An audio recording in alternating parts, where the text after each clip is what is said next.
Shalom Bapak Ibu Saudara, sungguh luar biasa pada pagi hari ini. Kita akan sama-sama memuji dan menyembah Dia serta mengagungkan namanya. Mari Bapak Ibu Saudara, saya persilakan untuk bangkit berdiri. Haleluya. Mari kita akan datang kepada Tuhan. Bapa, terima kasih untuk kasih setiamu pada pagi hari ini. Kami mengucap syukur Kau telah berikan kesehatan yang luar biasa. Kami percaya Yesus mujizat-Mu sungguh nyata untuk setiap kehidupan kami. Biarkan kami menjalani hari demi hari bersama Engkau. Kasih-Mu mengalir tercurah berkelimpahan untuk setiap keluarga kami. Terima kasih Bapa, terima kasih Yesus. Kami siap untuk bersorak-sorai, meninggikan dan mengagungkan nama Tuhan. Di dalam nama Tuhan Yesus Kristus hamba telah berdoa dan mengucap syukur. Bagi semua yang siap bersorak-sorai bagi nama Tuhan, katakan amin. Berikan sorak-sorai paling meriah bagi Tuhan kita. Haleluya. Hari ini kita semua merasa bahagia karena bersama Dia. Haleluya.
Berjalan dalam terang kasih Tuhan.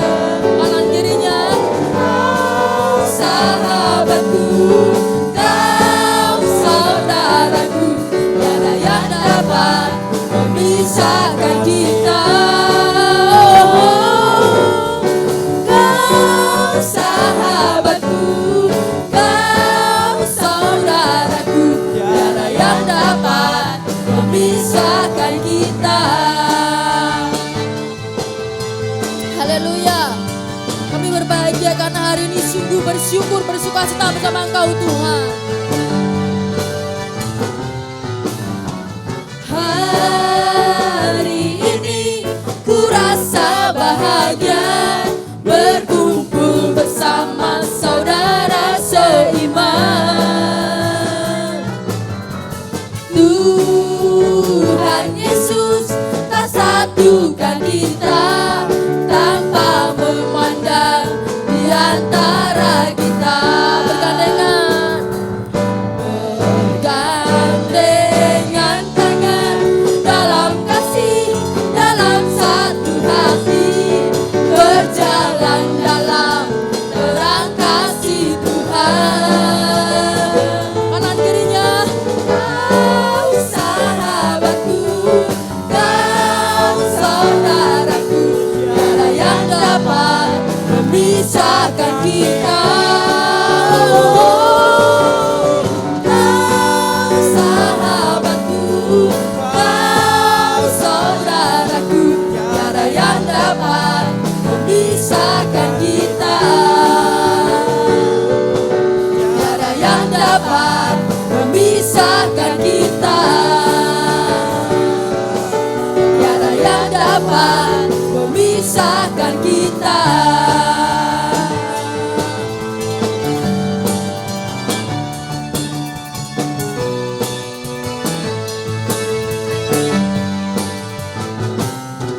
Haleluya, berikan sorak-sorai yang terindah bagi Tuhan kita karena Dia sungguh memesona. Haleluya.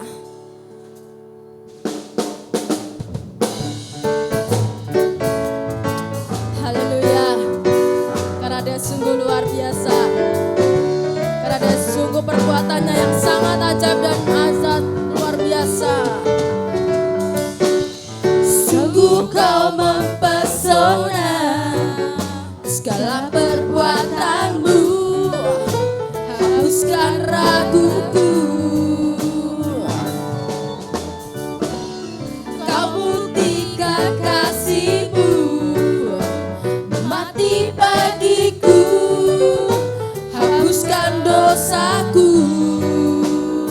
Sungguh kau mempesona Tuhan, sungguh kau mempesona, segala perbuatanmu hapuskan raguku. Kau buktikan kasih-Mu, kau buktikan kasih-Mu mati bagiku, hapuskan dosaku. Kau ubahkan hidupku, semua menjadi baru.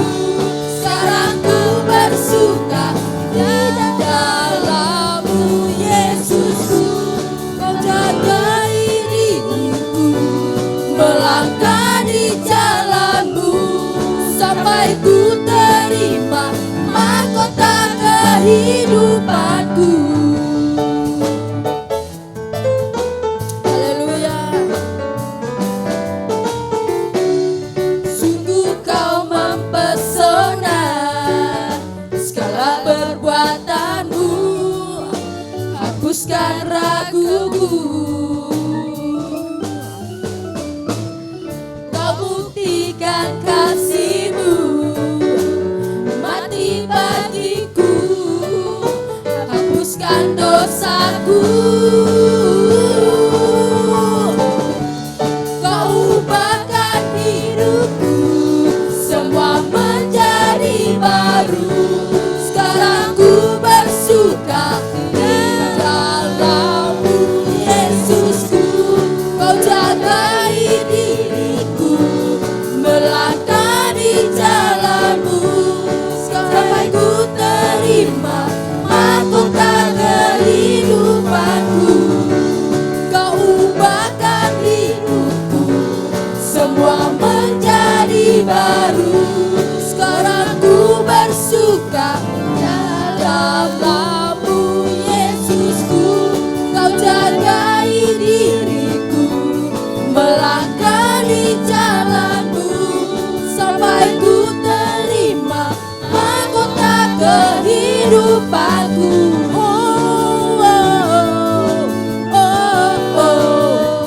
Yesus harapanku.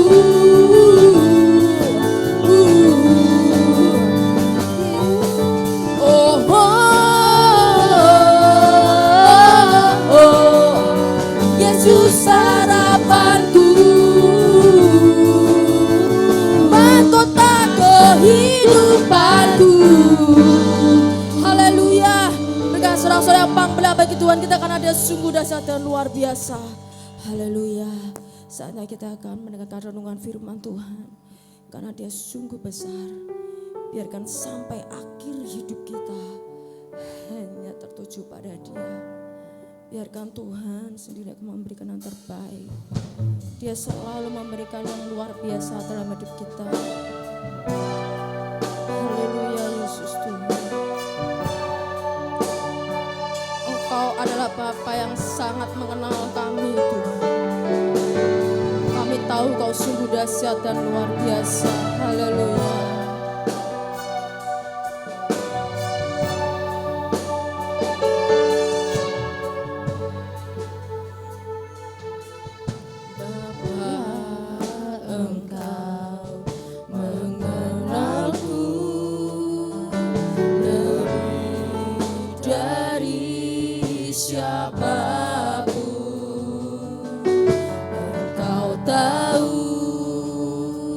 Cerita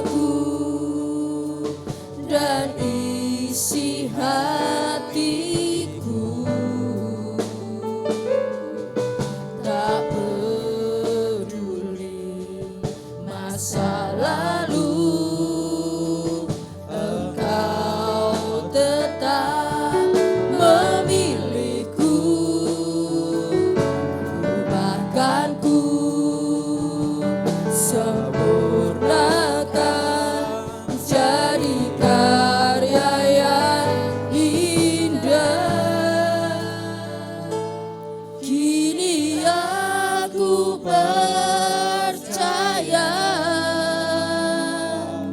tiada yang mustahil bagimu. Kuasa-Mu kuatkanku, dasarku berharap.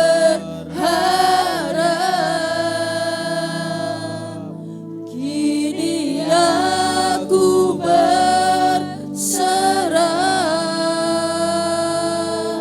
pada rancangan-Mu bagiku. Ku ikuti panggilan-Mu, ku kan setia sampai akhir hidupku.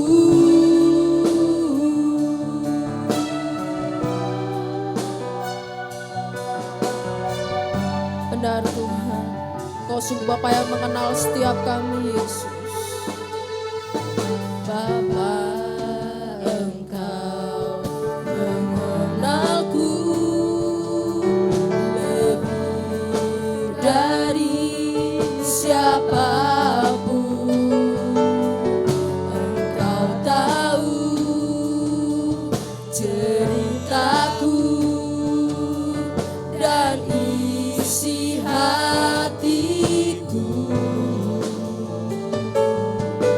Tak peduli masa lalu, Engkau tetap memilihku. Bahkan ku sempurnakan jadi karya yang indah. Kini aku berserah, tiada yang mustahil bagimu. Kuasa-Mu kuatkanku, dasarku berharap. Kini aku berserah pada rancangan-Mu bagiku. Ku ikuti panggilan-Mu, ku kan setia sampai akhir hidup.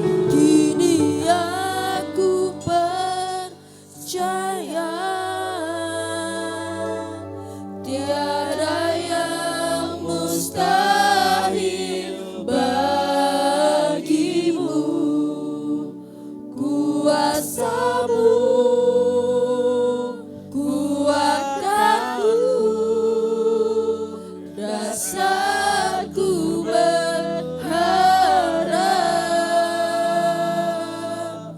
Kini aku berserah pada rancangan-Mu bagiku. Ku ikuti panggilan-Mu, ku kan setia sampai akhir hidup. Kini aku percaya tiada yang mustahil bagimu. Kuasa-Mu kuatkanku, dasarku berharap.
Bapa kami, pujian ini adalah seruan doa kami. Kami mau ikuti yang menjadi panggilan kami. Kami mau ikuti kehendak Tuhan. Oleh karena itu Tuhan, kami mau turut dengan jalan-Mu, dengan tuntunan Tuhan di dalam kehidupan kami. Kami bersyukur untuk ibadah pagi hari ini Tuhan. Sungguh kami bersyukur Tuhan yang memampukan kami untuk kami bersama-sama boleh mengikuti ibadah. Baik kami ibadah yang onsite maupun online. Tuhan, kiranya urapan-Mu turun atas kami semua. Pribadi lepas pribadi. Tidak ada yang tertinggal satupun. Semuanya mendapat hadirat Tuhan saat ini. Oleh karena itu Tuhan, kami mau dengar-dengaran firman-Mu. Berikan hikmat, pengetahuan, didikan yang dari Tuhan, supaya kami benar-benar mengerti apa yang menjadi kehendak Tuhan. Kami tetap berjalan di jalannya Tuhan, seturut dengan kehendak Tuhan. Terima kasih Bapa, terima kasih Yesus. Haleluya, amin. Silahkan duduk kembali. Shalom. Yang pertama dan terutama saya mau mengucapkan selamat ulang tahun untuk gereja kita GBI Lamtera yang ke-25. Berikan tepuk tangan untuk GBI Lamtera. Kiranya Tuhan terus memberkati kita semua, gereja ini, dan biarlah gereja ini menjadi berkat dan terus diberkati oleh Tuhan. Amin. Baik, mari Bapak Ibu kita akan belajar firman Tuhan. Saya mencoba untuk menyampaikan tentang keputusan tanpa iman, gitu ya. Biasanya kita sering mendengar firman-firman Tuhan yang selalu apapun keputusan kita harus ikuti dengan dengan iman, gitu ya. Kita harus mengerti apa yang Tuhan kehendaki. Tetapi biarlah ini kita mengerti apa sih keputusan tanpa iman itu. Mari kita akan membaca di dalam Keluaran 33 ayat 1 sampai 15. Keluaran 33 ayat 1 sampai 15. Bapak Ibu, kita akan menyimak bersama firman Tuhan ini supaya kita mengerti betul. Ya. Berfirmanlah Tuhan kepada Musa, "Pergilah, berjalanlah dari sini, engkau dan bangsa itu yang telah kau pimpin keluar dari tanah Mesir, ke negeri yang telah kujanjikan dengan sumpah kepada Abraham, Ishak dan Yakub. Demikian kepada keturunanmu lah akan diberikan negeri itu. Aku akan mengutus seorang malaikat berjalan di depanmu dan akan menghalau orang Kanaan, orang Amori, orang Het, orang Feris, orang Hewi dan orang Yebus, yakni ke suatu negeri yang berlimpah-limpah susu dan madu. Sebab aku tidak akan berjalan di tengah-tengahmu, karena engkau ini bangsa yang tegar tengkuk, supaya aku jangan membinasakan engkau di jalan." Ketika bangsa itu mendengar ancaman yang mengerikan ini, bangsa Israel ya, berkabunglah mereka dan seorang pun tidak ada yang memakai perhiasan. Berfirmanlah Tuhan kepada Musa, "Katakanlah kepada orang Israel, kamu ini bangsa yang tegar tengkuk. Jika aku berjalan di tengah-tengahmu sesaat pun, tentulah aku akan membinasakan kamu. Oleh sebab itu, tanggalkanlah perhiasanmu, maka aku akan melihat apa yang akan kulakukan kepadamu." Demikianlah orang Israel tidak memakai perhiasan-perhiasan lagi sejak dari Gunung Horeb. Sesudah itu Musa mengambil kemah dan membentangkannya di luar perkemahan, jauh dari perkemahan, dan menamainya kemah pertemuan. Setiap orang yang mencari Tuhan, keluarlah ia pergi ke kemah pertemuan yang di luar perkemahan. Apabila Musa keluar pergi ke kemah itu, bangunlah seluruh bangsa itu dan berdirilah mereka, masing-masing di pintu kemahnya, dan mereka mengikuti Musa dengan matanya sampai ia masuk ke dalam kemah. Apabila Musa masuk ke dalam kemah itu, turunlah tiang awan dan berhenti di pintu kemah, dan berbicaralah Tuhan dengan Musa di sana. Setelah seluruh bangsa itu melihat bahwa tiang awan berhenti di pintu kemah, maka mereka bangun dan sujud menyembah masing-masing di pintu kemahnya. Dan Tuhan berbicara kepada Musa dengan berhadapan muka seperti orang berbicara kepada temannya. Kemudian kembalilah ia ke perkemahan, tetapi abdinya Yosua bin Nun, seorang yang masih muda, tidaklah meninggalkan kemah itu. Lalu berkatalah Musa kepada Tuhan, memang engkau berfirman kepadaku, suruhlah bangsa ini berangkat. Tetapi engkau tidak memberitahukan kepadaku siapa yang akan kau utus bersama-sama dengan aku. Namun demikian engkau berfirman, aku mengenal namamu dan juga engkau mendapat kasih karunia di hadapanku. Maka sekarang jika aku kiranya mendapat kasih karunia di hadapanmu, beritahukanlah kiranya jalanmu kepadaku, sehingga aku mengenal engkau, supaya aku tetap mendapat kasih karunia di hadapanmu. Ingatlah bahwa bangsa ini umatmu. Lalu ia berfirman, aku sendiri hendak membimbing engkau dan memberikan ketentraman kepadamu. Berkatalah Musa kepadanya, jika engkau sendiri tidak membimbing kami, janganlah suruh kami berangkat dari sini. Amin. Jemaat yang dikasihi Tuhan, bacaan yang sudah kita baca tadi itu merupakan bacaan yang bangsa Israel yang sudah masuk dalam masa pertobatan, ya. Tetapi coba saya akan mencoba menyampaikan sebelum bangsa Israel ini mengalami masa pertobatan dari bacaan yang sudah kita baca tadi. Mari kita lihat bagaimana sikap bangsa Israel sebelumnya. Tuhan melepaskan umat Israel dari genggaman Firaun melalui mujizat yang menakjubkan, yang mencerminkan kekuasaan luar biasa Tuhan dalam membebaskan umatnya dari perbudakan Mesir. Tuhan mau menunjukkan bahwa bangsa pilihan dari Tuhan adalah bangsa Israel. Tuhan mau membebaskan dari perbudakan di Mesir. Pemberian kesempatan kepada Firaun untuk bertobat menunjukkan karakter sabar dan keadilan Tuhan. Menjatuhkan kematian anak sulung Mesir adalah salah satu hukuman yang Tuhan adakan sebagai akibat dari ketidaktaatan Firaun dan penolakan untuk melepaskan umatnya. Jemaat yang dikasihi Tuhan bisa membaca di pasal-pasal sebelumnya dari kitab Keluaran ini. Nah, mari kita lihat beberapa bukti bahwa Allah mengasihi bangsa Israel. Yang pertama, makan Paskah pertama adalah lambang perlindungan Tuhan terhadap bangsa Israel. Yang diberikan perintah untuk mengecat darah domba di pintu rumah mereka sebagai tanda kepunyaan Tuhan yang dilindungi. Bukti bahwa Tuhan mengasihi bangsa ini. Kita lihat bukti yang lain bahwa Tuhan sangat mengasihi bangsa Israel. Selanjutnya menyeberangi Laut Merah di atas hamparan kering, sementara airnya tersibak ke kanan dan ke kiri, adalah satu mukjizat besar Tuhan. Ini menunjukkan kekuatan Tuhan atas alam.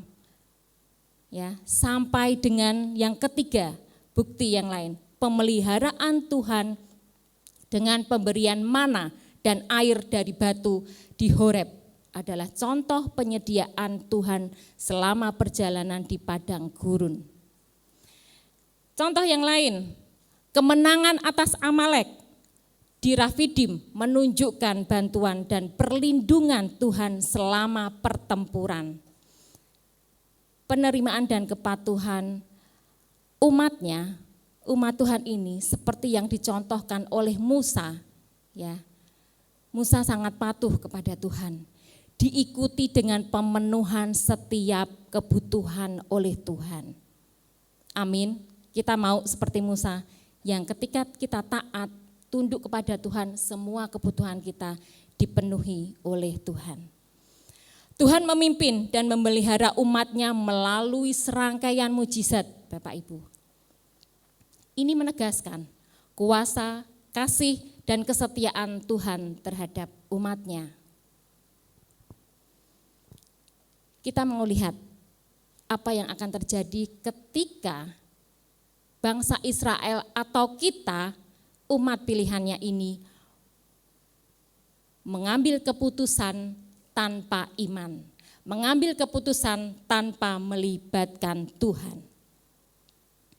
Pada saat Musa telah berada di atas gunung bersama Tuhan selama sekitar 1 bulan, timbul rasa tidak aman di antara orang-orang Israel.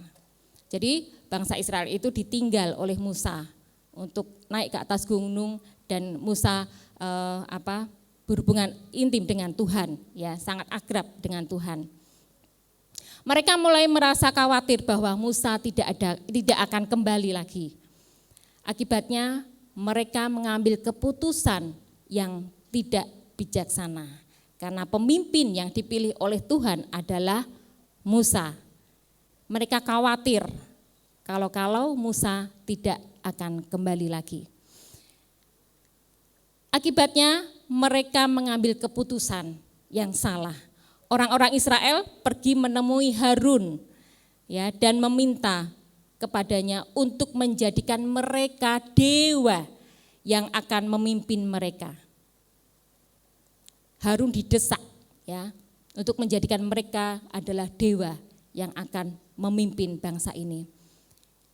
Lihat Bapak Ibu, ini adalah keputusan yang salah. Harun memberi perintah kepada mereka untuk menyerahkan cincin emas dari cuping telinga mereka. Semua tercatat di dalam Alkitab. Dan ini sungguh mencengangkan, ya. Selanjutnya mereka diminta melebur emas tersebut dan membentuknya menjadi anak lembu emas yang kemudian mereka sembah, yang menjadikan mereka penyembahan berhala yang dilakukan oleh bangsa Israel. Mereka merayakan penyembahan ini dengan pesta meriah yang menunjukkan keterlibatan mereka dalam perilaku yang tidak senonoh seperti kerakusan, mabuk-mabukan, dan pesta pora. Karena mereka merasa sudah dipimpin oleh dewanya, penyembahan berhala mereka. Nah, suatu masa ketika Musa turun dari gunung dan membawa loh-loh hukum setelah memohon kepada Tuhan untuk tidak memusnahkan umat Israel, umatnya Tuhan, dia melihat apa yang dilakukan oleh orang-orang itu. Di dalam kemarahan dan kekecewaan, Musa melemparkan loh-loh hukum tersebut ke bawah dan memecahkannya di kaki gunung. Bentuk kekecewaan dari Musa.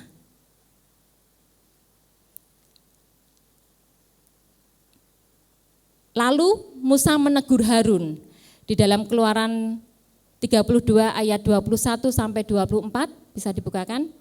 Keluaran 32 ayat 21 sampai 24. Apa yang dikatakan Musa kepada Harun? Lalu berkatalah Musa kepada Harun, apakah yang dilakukan bangsa ini kepadamu, sehingga engkau mendatangkan dosa yang sebesar itu kepada mereka?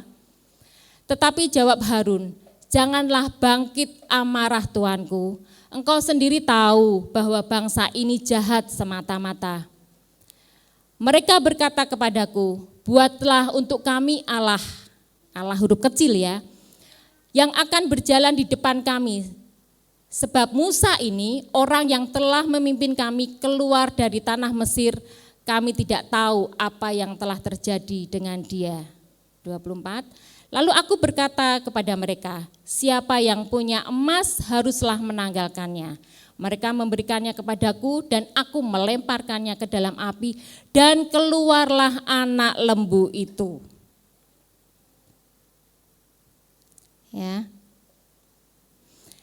Dan keluarlah anak lembu itu. Ini jadi ada anak lembu keluar dari dalam api, Bapak Ibu. Ada kuasa dalam anak lembu itu menurut Harun. Ya. Kenapa di dalam Alkitab yang disebutkan adalah anak lembu? Ya, ini sebagai informasi untuk kita saja. Ada beberapa teori atau interpretasi dari para teolog yang berpendapat bahwa orang Israel yang baru saja keluar dari Mesir mungkin masih dipengaruhi oleh praktik keagamaan Mesir dulu ya, karena dia tinggal dengan bangsa Mesir, masih dipengaruhi oleh budaya keagamawian dari Mesir. Di Mesir kuno itu terdapat pemujaan terhadap binatang. Ya. Contohnya dengan dewa-dewa tertentu yang dikaitkan dengan banteng, ya, seperti Apis, ya itu nama pengajarannya. Seperti Apis, banteng suci yang dikaitkan dengan kesuburan dan kekuatan. Mereka menyembah itu. Dalam beberapa kebudayaan kuno termasuk Mesopotamia dan Anatolia, banteng dikaitkan dengan kekuatan dan kejantanan. Mereka menyembah itu. Simbolisme kuno yang umum, banteng atau anak sapi mungkin merupakan simbol ketuhanan atau kekuasaan yang umum dalam konteks budaya yang lebih luas di timur.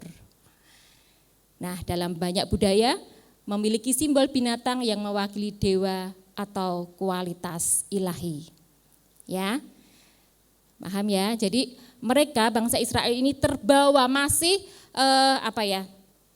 terkontaminasi dari pengajaran dari bangsa Israel itu, bahwa mereka hal yang wajar ketika menyembah binatang, ya, dijadikan berhala, patung-patung binatang atau binatang yang hidup itu. Jemaat yang dikasihi Tuhan, bukankah mereka sudah menjadi saksi atas banyak keajaiban selama beberapa bulan terakhir? Ya, seperti yang saya sampaikan beberapa contoh-contoh kebaikan Tuhan tadi. Kenapa mereka mudah mempercayai bahwa anak lembu emas meloncat keluar dari api? Padahal mereka sendiri telah menyaksikan air laut merah naik di hadapan mereka dan air memancar keluar dari batu karena dipukul oleh tongkat kayu Musa. Ya, mereka mengalami itu. Mereka tahu menjadi saksi bagaimana Tuhan menolong untuk keluar dari bangsa Mesir. Tahu betul. Jadi jika Musa meyakini bahwa anak lembu emas itu melompat keluar dari api, ya, bisa saja itu dianggap sebagai tindakan Tuhan yang sama yang melakukan keajaiban-keajaiban sebelumnya, bukan? Bisa saja mereka berpikir demikian. Karena mereka sudah mengalami banyak mujizat-mujizat dari Tuhan, mereka juga menyamakan bahwa anak lembu emas yang keluar dari perapian itu adalah bentuk dari pertolongan Tuhan. Mereka berpikir demikian. Tetapi ini adalah suatu keputusan atau pemikiran yang salah ketika tidak melibatkan Tuhan dalam segala sesuatu. Berapa banyak kita, umat pilihannya, yang mengambil keputusan penting tanpa melibatkan Tuhan, tapi memakai cara-cara dunia atau pemikiran kita sendiri. Apa akibatnya ketika keputusan tanpa iman kita ambil? Keluaran 33 ayat 1 sampai 2.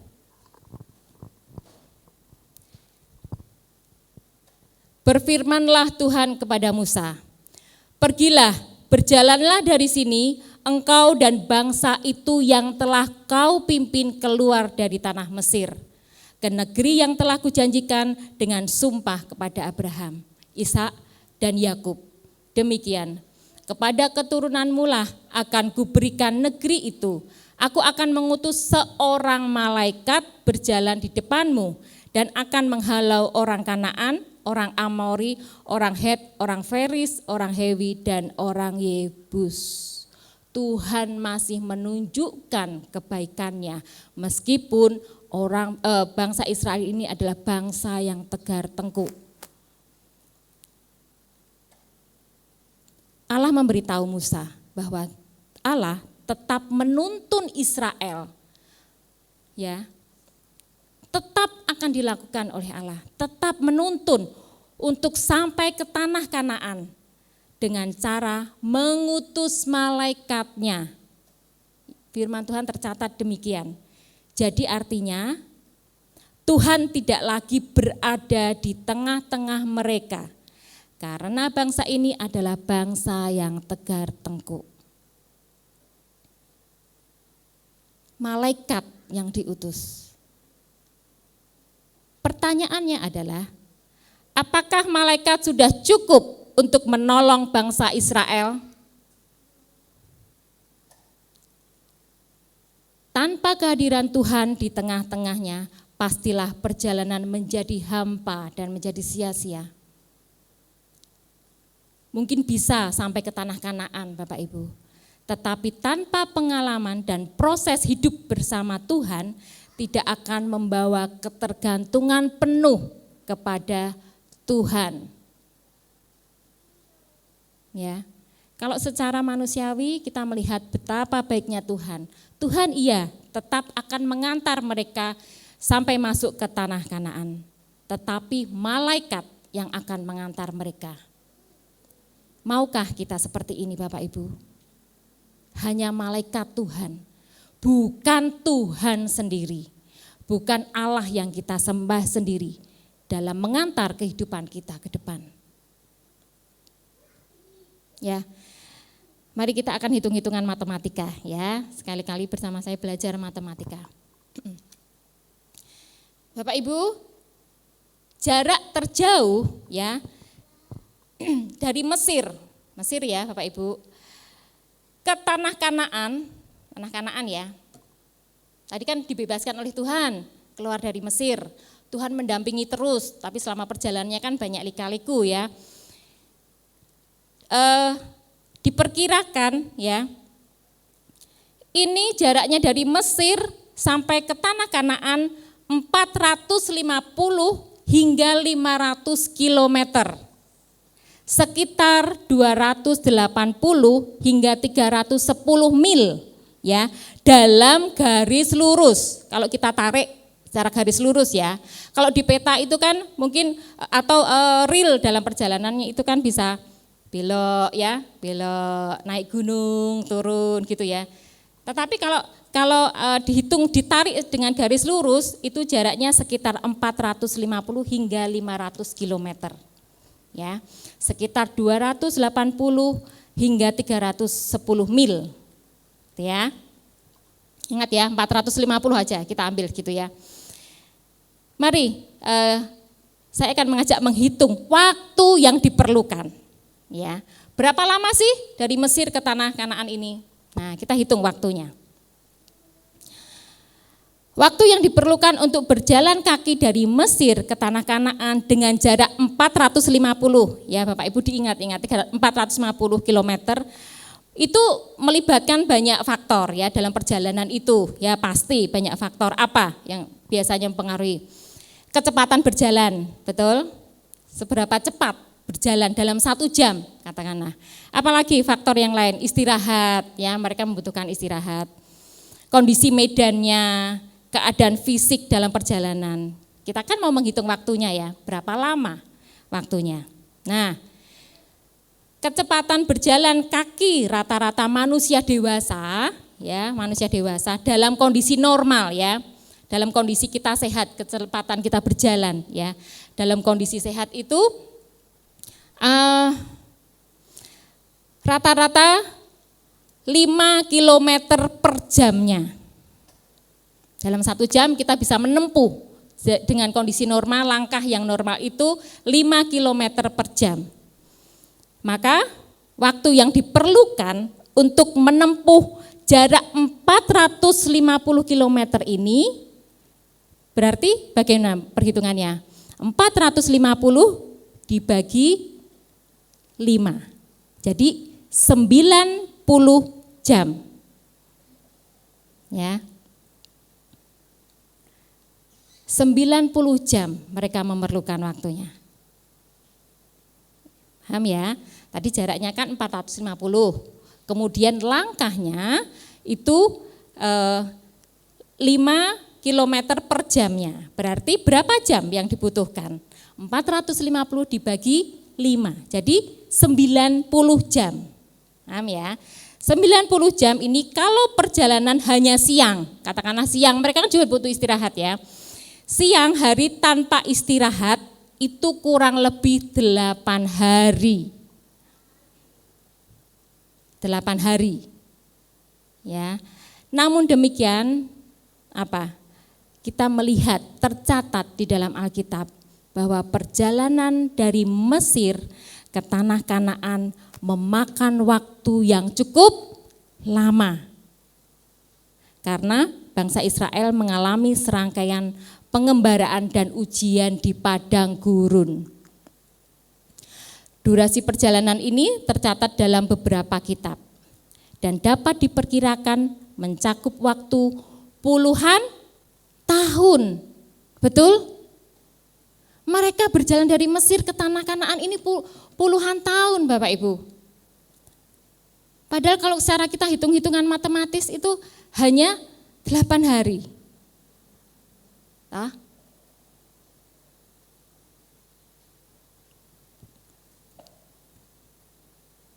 Nah, kita bilangan kemudian mencatat perjalanan dan pelayanan mereka di padang gurun selama 40 tahun. Di dalam bilangan 14 ayat 33. Tanpa penyertaan Tuhan pasti akan sia-sia. Itu sebabnya setelah memberitahu Musa bahwa Tuhan akan mengirimkan malaikatnya untuk mendampingi orang Israel, Musa sangat sedih dan bangsa Israel takut dan sedih. Karena Tuhan tidak hadir lagi untuk mereka, hanya malaikat yang diutusnya. Ketika bangsa itu mendengar ancaman dari Tuhan yang mengerikan ini, berkabunglah mereka. Dan seorang pun tidak ada yang memakai perhiasannya. Melepas semua cuping hidungnya ya, perhiasan di cuping hidungnya. Keluaran 33 ayat 4. Mereka berduka, ini adalah respon yang terbaik dari pihak Israel. Dan harusnya demikian, mereka menyadari kesalahannya. Yang mengambil keputusan tanpa melibatkan Tuhan. Mereka berduka atas potensi kehilangan kehadiran dekat dengan Allah. Mereka khawatir tidak mengalami keajaiban-keajaiban, mujizat-mujizat pertolongan Tuhan yang sebelumnya beberapa bulan yang lalu sudah mereka alami. Mereka peduli tentang hubungan mereka dengan Tuhan, bukan hanya apa yang dapat diberikannya kepada mereka. Jemaat yang dikasihi Tuhan,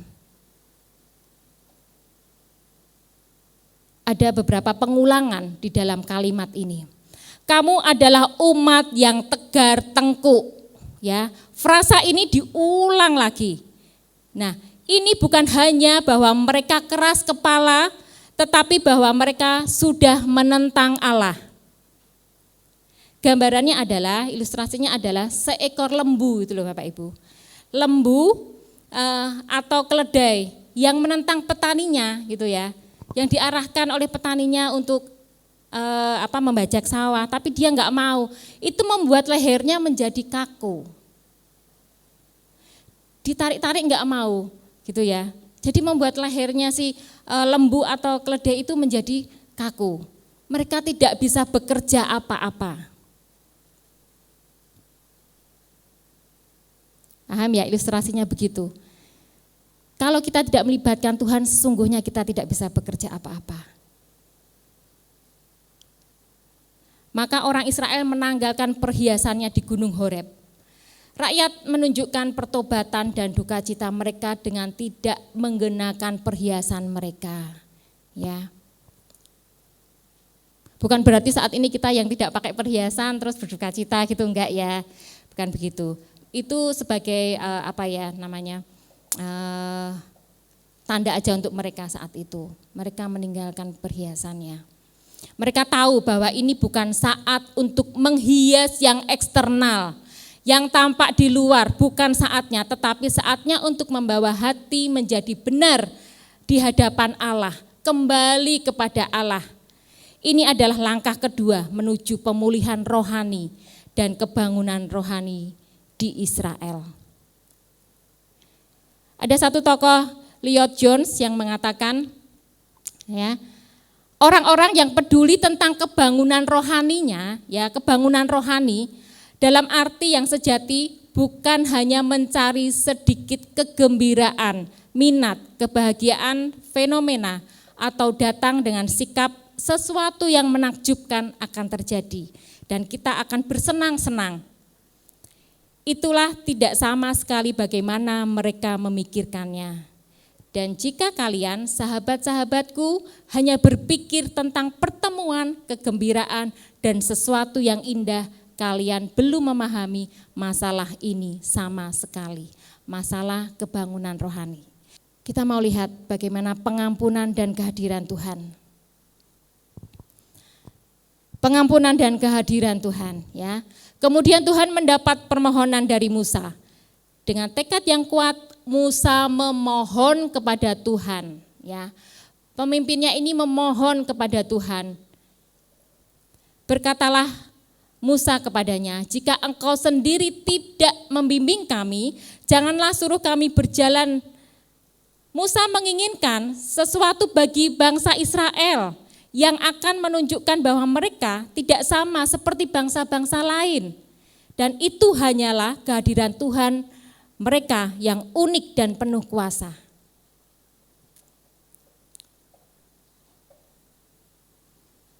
Hubungan Israel dengan Yahweh, ya, sebuah contoh unik dari monoteisme etis di dunia kuno, memang membuat mereka berbeda dari semua bangsa kuno lainnya. Nah, Tuhan sendiri sangat mengasihi bangsa ini. Tuhan di antara mereka menjadikan mereka berbeda. Penting bagi Israel untuk mengetahui hal ini sendiri. Penting juga bagi negara-negara lain untuk mengetahui hal ini. Bapak Ibu, semua sudah tercatat di dalam Alkitab, di dalam firman-firmannya. Musa menyampaikan permintaan kepada Allah, ya.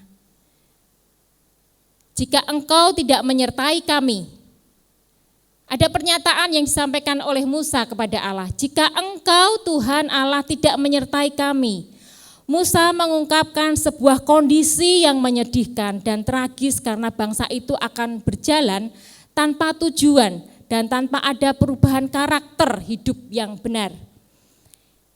Itu sebabnya Musa menyatakan bahwa perjalanan bangsa Israel hanya boleh dilanjutkan jika kehadiran Allah menyertai mereka. Kehadiran Allah melambangkan petunjuk, perlindungan, dan kasih karunia ilahi. Amin Bapak Ibu. Demikian juga itu berlaku buat kita semua. Buat saya dan Bapak Ibu jemaat semua. Kehadiran Allah melambangkan petunjuk, perlindungan, dan kasih karunia ilahi. Kita harus tangkap itu, kita harus ambil itu. Yang kedua, Musa menyampaikan permintaan kepada Allah. Ya. Maka janganlah engkau membawa kami naik dari sini. Musa menyampaikan itu kepada Allah. Maka janganlah engkau Tuhan membawa kami naik dari sini. Musa menyimpulkan pernyataannya dengan permintaan atau kondisi. Ia seolah-olah mengatakan bahwa jika kehadiran Allah tidak menyertai mereka, maka ia tidak akan melanjutkan perjalanannya atau dibawa naik dari lokasi mereka saat ini. Berarti satu-satu pengharapan Musa, satu-satunya adalah Allah. dia mau melanjutkan perjalanannya asal Allah yang menyertai, bukan malaikatnya. Frasa membawa kami naik ya, di sini merujuk pada melanjutkan perjalanan, mungkin menuju tanah perjanjian itu. Carry us not open hands dapat diterjemahkan sebagai jangan membawa kami naik dari sini. Musa menyampaikan permintaan tersebut kepada Allah meskipun Allah telah menjanjikan kehadirannya ya, yang merupakan hal yang diminta. Musa menyampaikan perasaannya dengan cara ini untuk menunjukkan betapa tingginya nilai berkat itu. Berkat tidak diukur dari hal materi saja Bapak Ibu, tetapi penyertaan Tuhan adalah berkat untuk kita. Ini penting bagi Musa yang meminta Tuhan untuk menyertai perjalanan sampai menuju ke tanah Kanaan. Bagi Musa segala sesuatu yang lain menjadi tidak berarti dan tidak mempunyai manfaat tanpa kehadiran Allah. Bahkan tanah Kanaan yang dijanjikan sebagai tempat peristirahatan dianggap tidak sebanding nilainya dengan kehadiran Allah. Jadi apa yang menjadi tujuan kita saat ini ya, itu tidak sebanding dengan kehadiran Allah. Kalau dalam kita proses pencapaian itu tidak ada penyertaan Tuhan, itu tidak ada faedahnya Bapak Ibu, tidak ada manfaatnya sampai tujuan itu. Jadi yang kita perlukan adalah kita harus mengubah cara berpikir kita. Selama proses itu yang penting adalah penyertaan Tuhan, kehadiran Allah. Bukan tujuan akhirnya. Tujuan akhirnya adalah bonus. Setiap proses-proses ini dalam perjalanan ini yang terpenting adalah kita melibatkan Tuhan.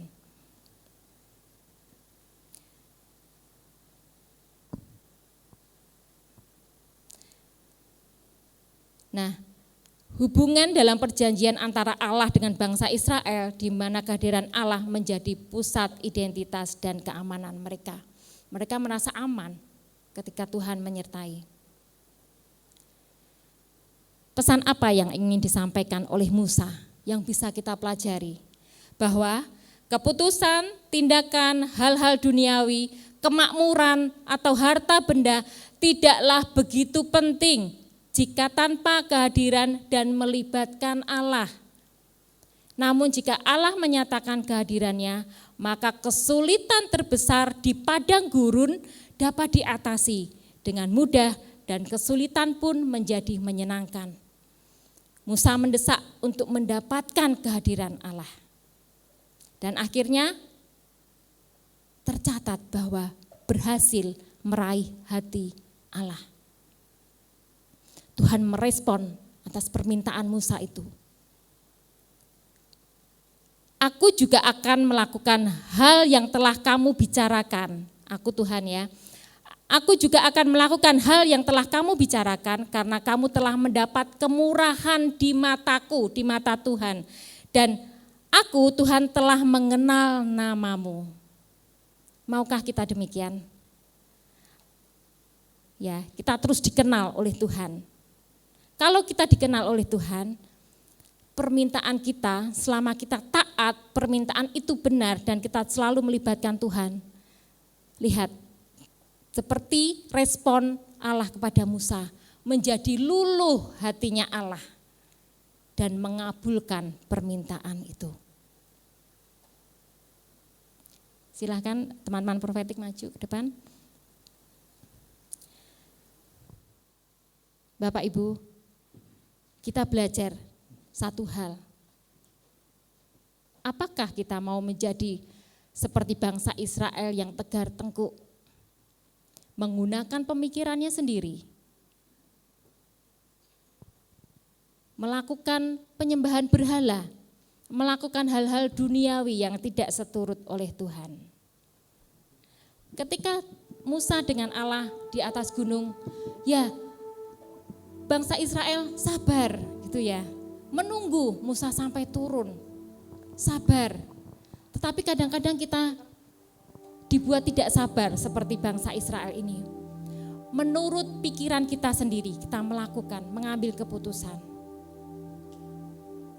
Proses ini, proses kesabaran, proses jatuh bangun, proses cucuran air mata, perjuangan, ini jauh lebih berharga ketika kita melibatkan Tuhan.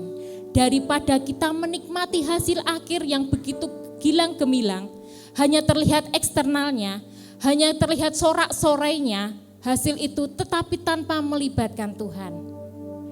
Mana yang menjadi pilihan untuk kita?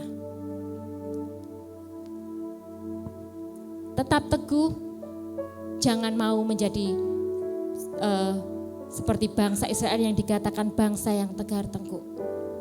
Tetapi apapun itu, lakukan. Setiap keputusan, dimanapun, di dalam keluarga, pekerjaan, dalam pelayanan, semua itu selalu libatkan Tuhan. Amin.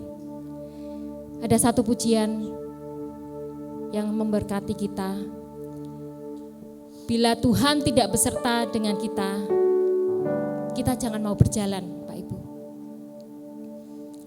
Yang kita butuhkan adalah pimpinan langkah yang disertai dengan kasih Tuhan.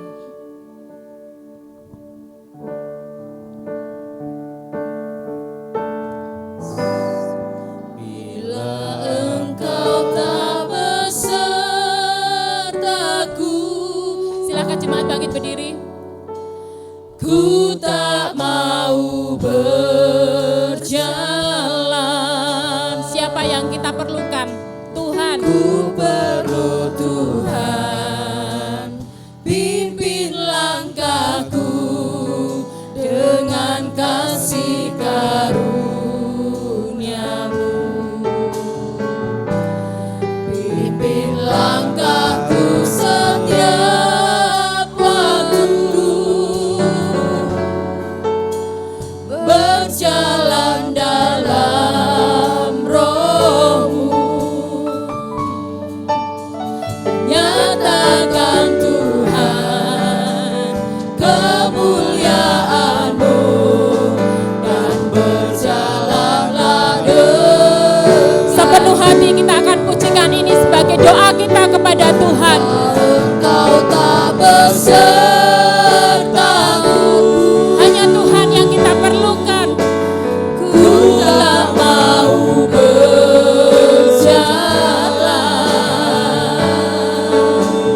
Ku perlu Tuhan, pimpin langkahku dengan kasih karunia-Mu. Pimpin langkahku setiap waktu, berjalan dalam Roh-Mu. Nyatakan Tuhan kemuliaan-Mu, dan berjalanlah dengan. Katakan, nyatakan Tuhan kemuliaan-Mu. Nyatakan Tuhan kemuliaan-Mu, dan berjalanlah dengan. Sekali lagi katakan, nyatakanlah Tuhan. Nyatakan Tuhan, Yes. kemuliaan-Mu, dan berjalanlah dengan. Tuhan Allah Bapa kami, saat ini kami ingin memperkatakan, Tuhan berjalanlah bersama kami. Kami perlu Tuhan, bukan yang lain. Bukan kesuksesan kami, keberhasilan kami, atau goal terakhir kami boleh tercapai. Tetapi ketika kami menjalani proses untuk menikmati tujuan kami, proses ini yang kami butuhkan adalah Tuhan.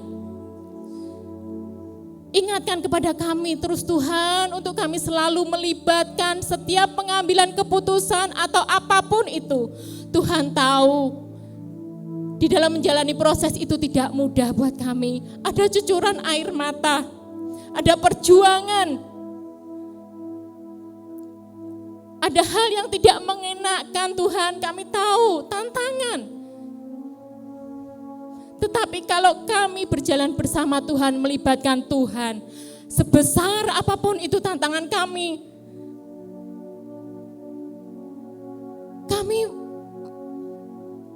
sungguh-sungguh menjadi kekuatan buat kami. Menjadikan kekuatan buat kami ketika Tuhan hadir mendampingi kami untuk berjalan sampai kepada kemenangan demi kemenangan. Kami tidak mau mengambil keputusan tanpa iman. Kami yang terpilih, kami mempunyai iman, kami mempunyai Tuhan. Kami mau melibatkan Tuhan. Engkau yang mampu menghapuskan setiap air mata kami. Engkau yang memberikan kelegaan. Engkau yang memberikan kekuatan. Terima kasih Bapa. Ampuni kami kalau selama ini kami masih tegar tengkuk. Kami masih memakai, mengira-kira sesuai dengan pemikiran kami. Ampuni Tuhan. Ubahkan hati kami. Ubahkan Tuhan. Kami punya iman. Kami mau berjalan bersama Tuhan dengan iman. Terima kasih Bapa. Terima kasih. Di dalam nama Tuhan Yesus kami berdoa dan bersyukur. Amin. Jemaat silahkan duduk kembali. Mari kita akan mendengarkan kesaksian bersama-sama oleh Ibu Rahayu. Dipersilahkan.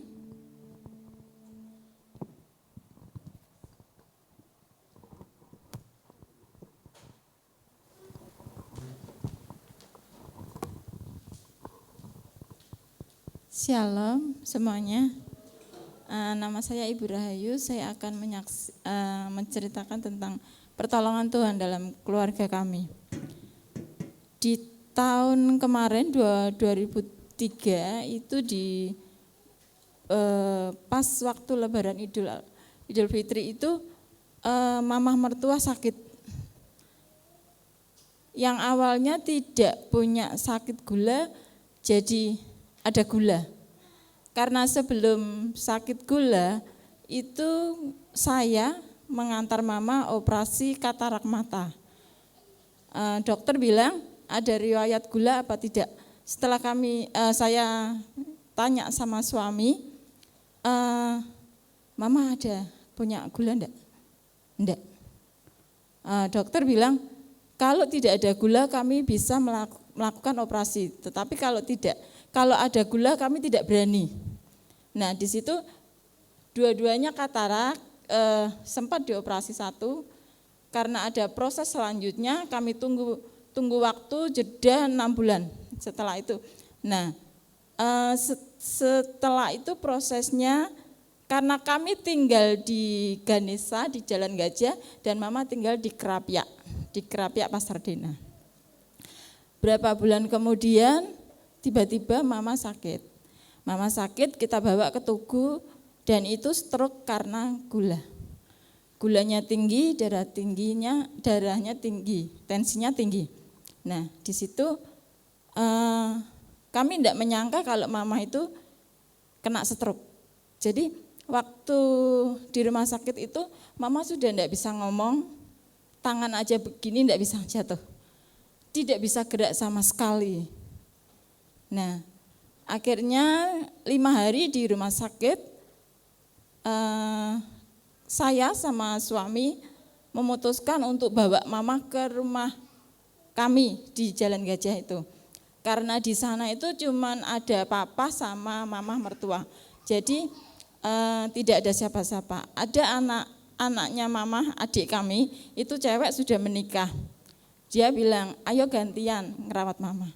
Dia bilang gini, oke mama boleh ikut saya, tapi rumah harus dijual dulu untuk biaya mama. Sudah kebaca kan anak yang seperti apa. Nah di situ ya sudah, saya putuskan sama suami saya, ya sudah kita bawa mama ke rumah kita. Setiap apapun yang terjadi sama mama mertua itu jatuhnya ke saya, ke kita. Karena kami anak tertua. Jadi ya sudah, enggak apa-apa. Akhirnya kita bawa ke sini, harus ada pengobatan lanjutan dan terapis pun harus kami panggil ke rumah karena mama enggak bisa apa-apa. Di situ 2 minggu setelah itu Bapak Andrian sama tim doa itu menengok Ibu Okimwa. Karena mamah kami adalah kakak dari Ibu Okimwa. Jadi rumah kami berdekatan. Setelah dia ke sana, terus akhirnya mampir ke rumah kami. Akhirnya kita didoakan, mama didoakan karena mama posisinya tidur, 3 hari itu enggak tidur. Enggak bisa tidur sama sekali. Jadi saya sama suami gantian jaga. Memang di rumah tetapi harus melayani mama. Karena mama itu orangnya sangat aktif dan banyak bicara gitu. Tapi dia itu pingin bicara, enggak bisa, jadi emosi marah, berontak terus. Nah, di situ pagi itu Pak Andrea dan timnya, Mistika dan yang lain datang untuk berdoa. Nah, 3 hari setelah itu mama bisa duduk, puji Tuhan, bisa duduk. Mulutnya itu tidak kaku, tidak susah untuk digerakkan. Setelah 3 hari, berapa hari kemudian, 5 hari. 5 hari, mama sudah mulai bisa gerak-gerak dan bisa ngomong sedikit-sedikit. Di situ setiap hari saya mendengar, selalu nyetel radio Rema yang ada bantuan doa. Saya kirimkan doa-doa lewat situ. Nah, di situ kami dapat bantuan itu, tidak putusnya kami berdoa. Memang di keluarga saya itu yang ke gereja cuma saya dan anak saya. Suami belum.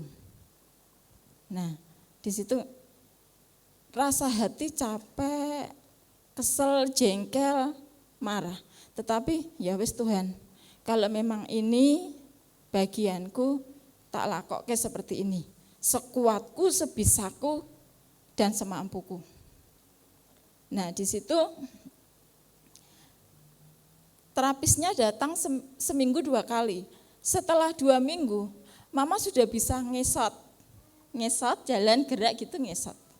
Nah, 1 bulan kemudian, mama itu orangnya sangat aktif dan pengennya enggak bisa gerak, enggak bisa diam.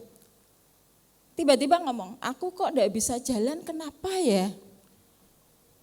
Di situ saya cuma diam terus siangnya suami saya pulang untuk nengok, aku kok enggak bisa jalan, kenapa ya? Kok enggak ada yang menjawab?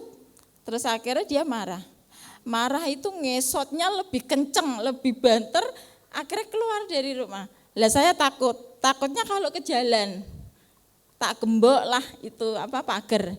Akhirnya mama cuma bilang, nek aku ndak bisa jalan mending aku mati wae lah daripada rekoso. Nah, mah semangat, mama masih bisa diberi kesempatan, harus semangat.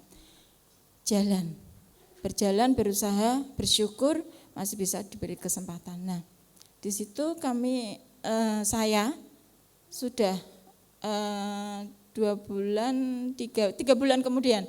3 bulan kemudian mama itu bisa berdiri. Terus 1 bulan lagi mama sudah mulai bisa melangkah. Tapi tidak bisa jauh, belum bisa jauh. Nah, akhirnya di situ kami tetap terapis, tetap saya berusaha berdoa. Terus akhirnya terapisnya bilang, ini sudah baik semua, tinggal latihan jalan. Nah, mama bisa jalan tapi harus pakai bantuan, harus diangkat dulu. Harus diangkat baru bisa jalan. Nah, di situ tiba-tiba Mistika WA, bagaimana kabarnya? Baik, Miss. Salah saya, maafkan saya, Miss.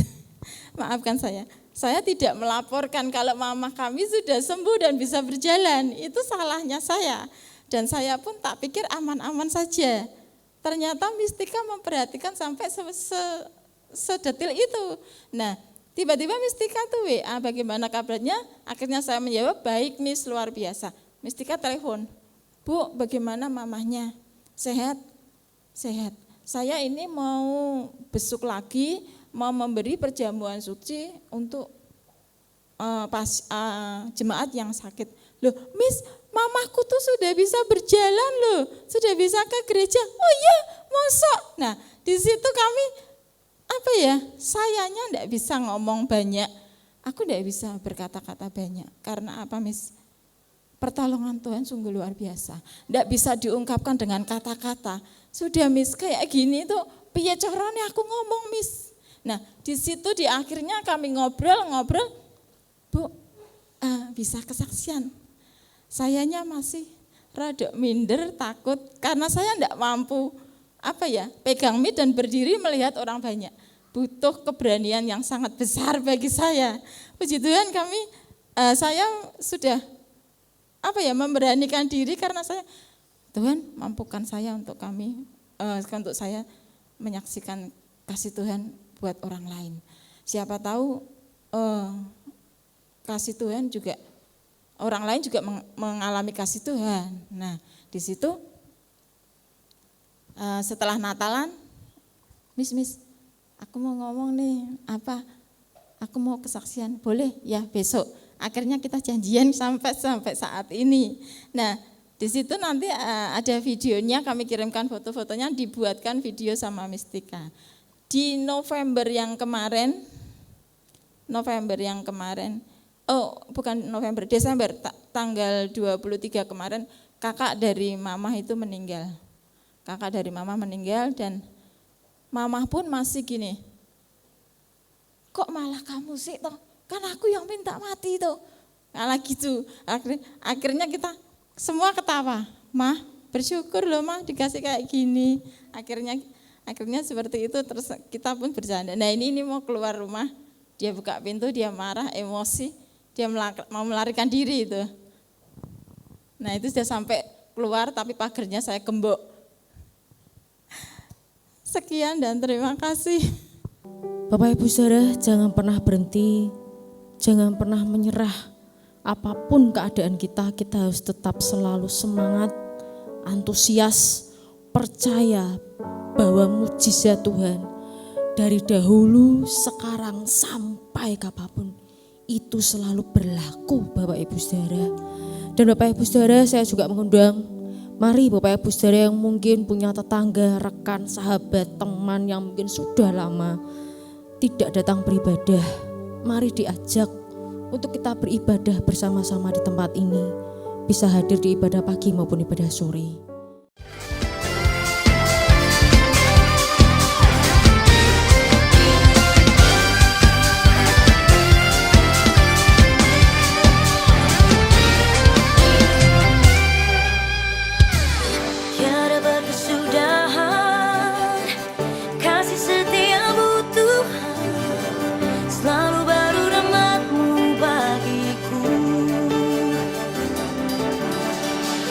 Hari berganti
Persilakan Bapak Andrian, waktu dan tempatnya.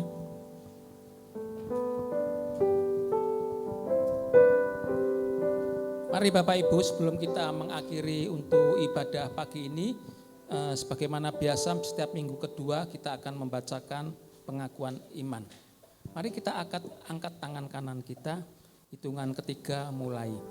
2, 3. Aku percaya bahwa Alkitab adalah firman Allah, Allah yang Esa itu Tritunggal adanya. Yesus yang lahir, mati, bangkit, dan naik ke surga adalah juru selamat pengantar kita dan raja segala raja. Manusia berdosa harus bertobat dan beriman agar diampuni, dibenarkan, dan dilahirkan baru, lalu dibaptis secara selam dan hidup suci. Bahasa roh adalah tanda awal baptisan Roh Kudus. Gereja melakukan perjamuan kudus dan meyakini kesembuhan ilahi. Tuhan Yesus akan datang kembali. Ada kebangkitan tubuh, kerajaan 1000 tahun, hukuman kekal, dan hidup kekal. Masih berdiri saudaraku, kita akan berdoa buat persembahan. Bapak di surga, kami bawa persembahan kami dan seluruh jemaat-Mu pagi ini di dalam tangan kasih-Mu Tuhan. Kau berkati persembahan jemaat-Mu dan Kau kuduskan setiap jemaat-Mu Tuhan. Dan kami percaya Tuhan, setiap apa yang dilakukan oleh jemaat-Mu Engkau berkati Tuhan. Dan apabila sebentar kami akan mengakhiri untuk ibadah pagi hari ini Tuhan, kami mau diberkati oleh Tuhan. Kami berdoa Tuhan untuk Ibu Dini pagi ini yang sudah menyampaikan firman Tuhan. Kau berkati beliau Tuhan, Kau tambah-tambahkan kasih karunia-Mu, Kau urapi beliau, Kau pakai lebih Tuhan untuk pelayanan di tempat ini Tuhan. Saudaraku, sebentar kita akan meninggalkan tempat ini, kita akan mau diberkati Tuhan. Angkat kedua tanganmu. Kiranya Tuhan akan memberkati engkau di dalam segala pekerjaanmu. Tuhan akan memberkati engkau di dalam segala usahamu. Amen. Diberkatilah laki-laki yang takut akan Tuhan. Istrimu akan seperti pohon anggur yang subur. Anak-anakmu akan seperti tunas pohon zaitun. Tuhan akan memberikan masa depan yang cerah buat anak-anakmu. Dan Tuhan akan memberkati rumah tanggamu. Sehingga rumah tanggamu akan semakin hari akan semakin baik. Dan Tuhan akan menyertai engkau kemanapun engkau pergi. Sehingga engkau tidak pernah kekurangan sesuatu apapun. Dan sekarang pulanglah. Berkat yang dari Allah Bapa, kasih karunia dari Tuhan Yesus Kristus, persekutuan dari Allah Roh Kudus akan menyertai engkau sekarang dan sampai selama-lamanya. Yang percaya katakan bersama-sama, amin. Tuhan Yesus memberkati.